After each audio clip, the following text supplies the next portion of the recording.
Question number 20, in a class representative election 17% of the votes are invalid. इसका मतलब votes कितनी बची? 83%। 70% तो इनवैलिड ही हो गई।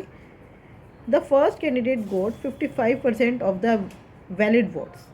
वैलिड वोट्स कितनी है? 83। इसका 55% मिला फर्स्ट कैंडिडेट को। इसका मतलब सेकेंड कैंडिडेट, पहले क्वेश्चन पूरा पढ़ते हैं। If the total number of votes is 2000, ठीक है, then what is the number of votes polled by the second, या polled for the second candidate, ऐसा मान लेते हैं। तो भाई यहाँ पे एक तरह से मान के चल रहे हैं, कुछ नहीं दिया तो दो ही कैंडिडेट है। अगर 55% वोट फर्स्ट वाले को है तो इसका मतलब 45% सेकेंड वाले को होगा, और वो 45% किसका? 83 का। और ये वैल्यू किसकी निकल रही है? टोटल वोट्स था 2000, तो 2000 का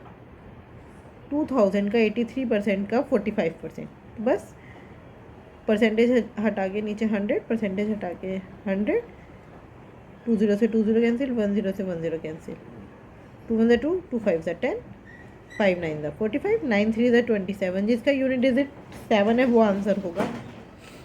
ये 7 नहीं है, ये 7 नहीं है, ये दोनों तो होंगे नहीं। अब देखो, कोई भी नंबर जब 9 से मल्टीप्लाई होता है ना तो उसका सम हमेशा 9 आता है। 7 3 21, इसका सम तो 3 आ रहा है, तो यही आंसर है। इसका सम करके देखो, 7 और 4 11, 11 और 7 18, 18 और 1 और 8 9, देखो 9 आ गए, यही आंसर होगा। सम ऑफ डिजिट्स, किसी भी नंबर को 9 से मल्टीप्लाई करोगे, आंसर जो आएगा उसके सम ऑफ डिजिट हमेशा ही 9 होगा। आप 9 का पूरा टेबल लिख कर देख लो, हमेशा सम जो है वो 9 ही आता है। Question number 21, the ratio of expenditure and saving of a person is 7:3। देखो ये हो गया एक्सपेंडिचर, ये सेविंग, ये 7, ये 3, तो इनकम कितनी हो गई? 10। तो 100, 70 और 30 ले लेते हैं ताकि कैलकुलेशन ईजी हो जाए।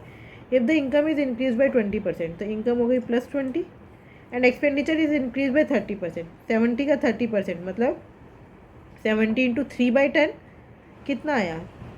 21। एक्सपेंडिचर बढ़ गया 21। तो देखो, इनकम जो थी वो आपकी 20 ही रुपये बढ़ी, आपने खर्चा बढ़ा दिया 21 रुपये, तो क्या हुआ? -1। कहाँ से जाएगा ये एक्स्ट्रा 1 रुपया? सेविंग में से। तो find the percentage decrease in saving. 1 रुपये की कमी आ रही है 30 पर, तो 1/30 इंटू में 100%, 0 का 0 कैंसिल, 10/3 मतलब 3.33%। 3.33% की डिक्रीज हो गया सेविंग में। Question number 22, P invested 20 more than Q. 20% आपको पता है 1/5 होता है। ये पी है, ये क्यू है, और एक और बोला है R. P invested 20 more than Q, Q से 20% ज़्यादा। अगर क्यू की वैल्यू 5 है, क्यू ने 5 रुपये इन्वेस्ट किए हैं, तो पी उससे 20% ज़्यादा। 5 का 20% 1, तो पी इन्वेस्ट कर रहे हैं 6। 5 + 1 6। फिर आगे देखते हैं, and Q invested 20% less than are.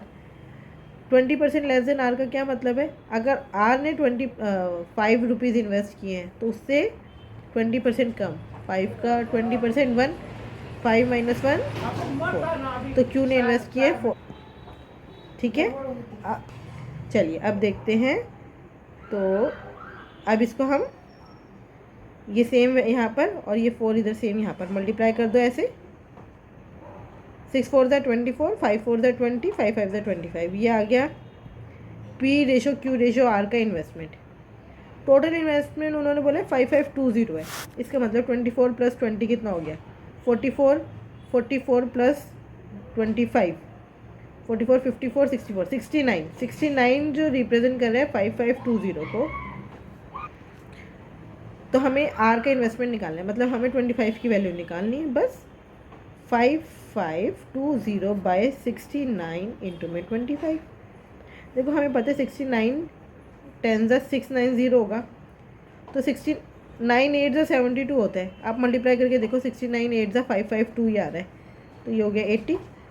80 into 25, 25 4 = 100, 25 8 = 200, 200 और साथ में ये वाली 0 फ्री, 2000 आंसर आ गया।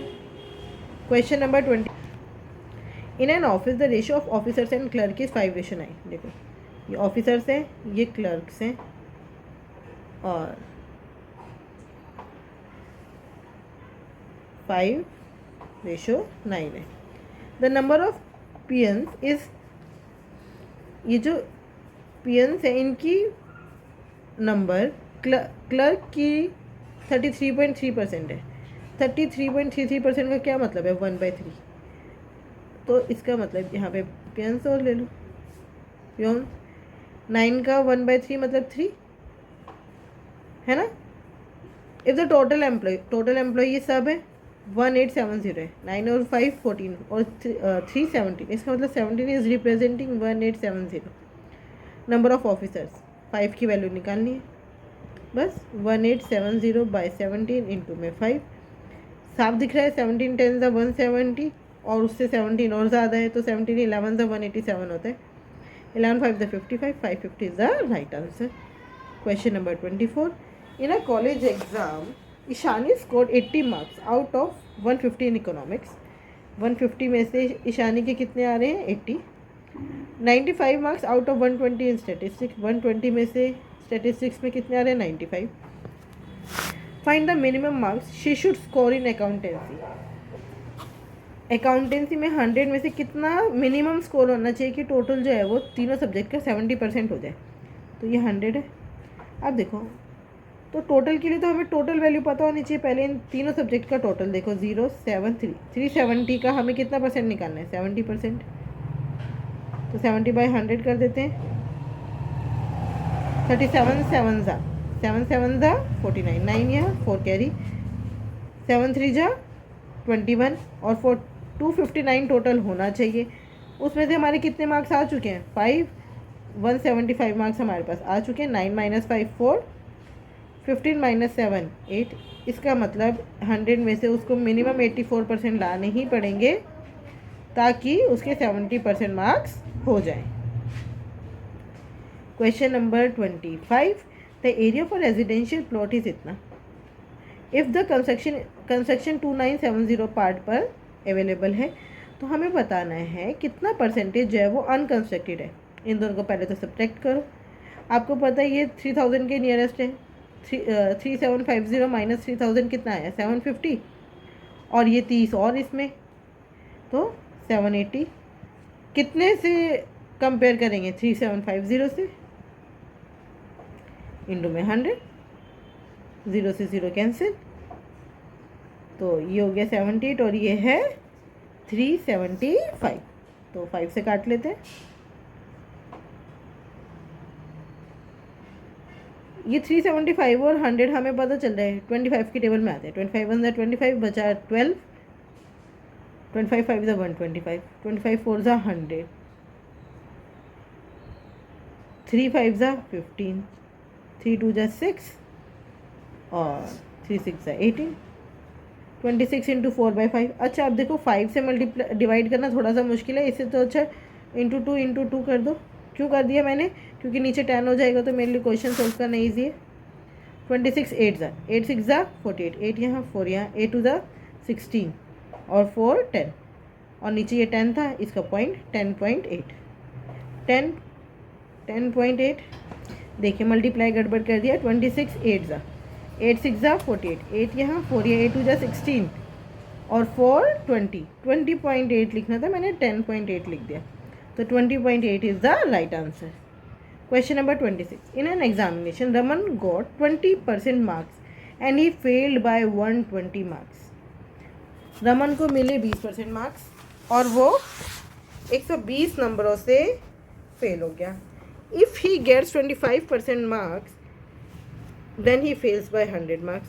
अगर उसको 25% नंबर मिल जाते तो वो 100 नंबरों से फेल हो जाता। इसका मतलब उसके कितने नंबर बढ़ जाते?